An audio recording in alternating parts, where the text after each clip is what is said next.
Priamo, hľaď!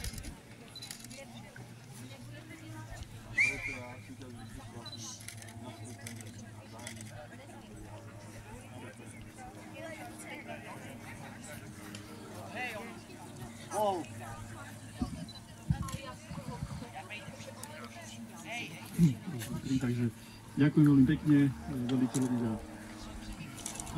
prvý pozdrav a takisto chcel by som vás všetkých privítať na 8. ročníku memoriálu Jaroslava Majera staršieho u nás v Liptovskej Kokave. Máme prihlásených 8 družstiev, ak dobre som pozeral. Zatiaľ, plus minus ešte nejaké družstva, že sú na ceste. Takže dovolte mi, aby som medzi nami privítal hostí, ktorých sme pozvali. Začnem dámou ako vždy. Vítam medzi nami pani riaditeľku okresného rejiteľstva, pani Edu Krajčujovú. Ďalej vítam Luciu Dolanskú, vedúcu mládeže,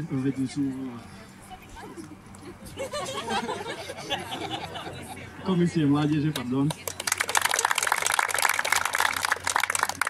Takisto by som chcel privítať Milku Majerovú, manželku Jara Majera a jej dceru Peťku. Ďalej by som chcel privítať delegáciu z Českej republiky nášho družobného zboru z Ludgežovic. Za obec Liptovská Kokava zástupcu starostu Janka Barteka. Brata farára našej evangelickej cirkvi Miška Tekeliho. A pánov rodzocov, pána Majera a pána Tomčíka. Pán Tomčík bude hlavný rozhodca, aby ste vedeli. Takže ešte raz vítam vás veľmi pekne v Kokave a teraz by som odozdal slovo pani riaditeľke, ktorá by som chcela prihovoriť.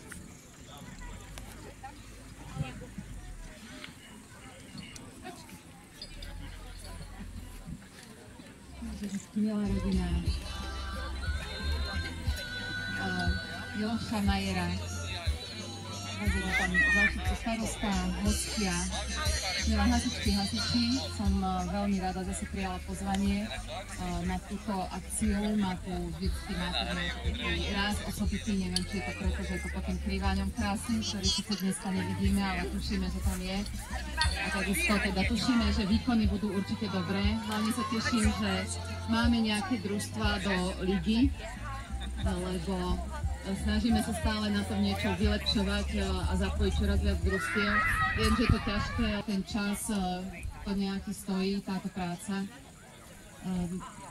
Tým, že spomíname na bývalých členov, je to fajn, ale určite treba pozerať aj do budúcnosti a vychovávať si nových členov, aby to nejako pokračovalo. Takže o to viac sa teším, že je tento memoriál zorganizovaný opäť tu na Kokave a verím, že tie tradície naďalej budú a vám sa bude dariť. Nech dneska vyhráte najlepší, či už to dievčatá, muži určite, ale hlavne nech tie zručnosti použijete vtedy, keď tu naozaj budú tí najbližší vaši okolie, vaša dedina, kde pracujete, kde teda pôsobíte, keď to budú potrebovať, aby to teda bolo na tú slávu Božiu, ale teda aj na slávu vás, lebo naozaj to zaslúžite. Veľmi si to cením, vašu prácu. Takže nech sa vám dnešné popoludne vydarí, aj organizátorom, nech odidete odtiaľto všetci spokojní a keď nevyhráte, tak nech vyhráte aspoň v tombole. Že je vraj pekná, takže veľa šťastia. Nie, pani rejiteľke, a zároveň by som dozdal slovo zastupujúcemu starostovi. Nech sa páči.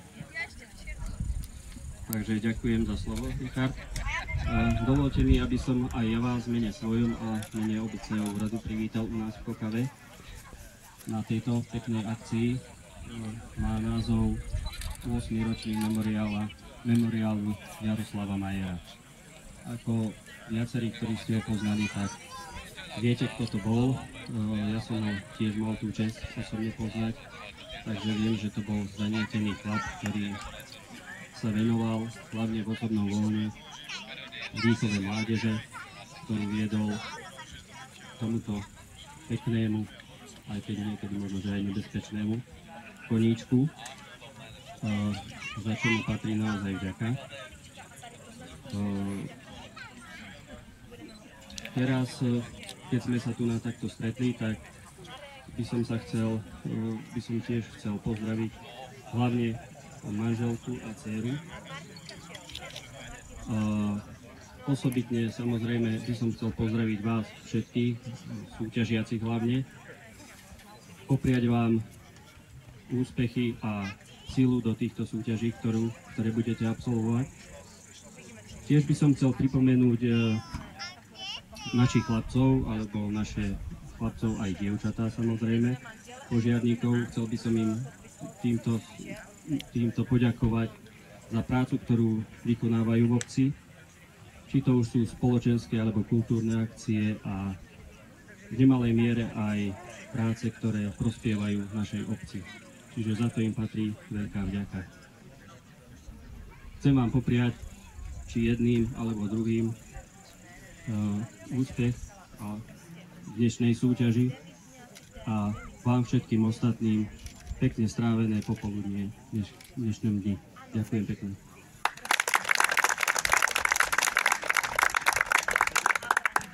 Takže ďakujem pekne hosťom, nebudeme to viac predĺžovať a naťahovať. Všetci sa tešíte súťažiť. Ešte na záver by som ja, v mojom mene ako predseda dobrovoľného zboru Kokava, chcel poďakovať Jurovi Mudroňovi, veliteľovi, za zorganizovanie dnešnej súťaže a verím, že všetko dopadne tak, ako má. Prajem vám všetkým veľa šťastia a forza do súťaže.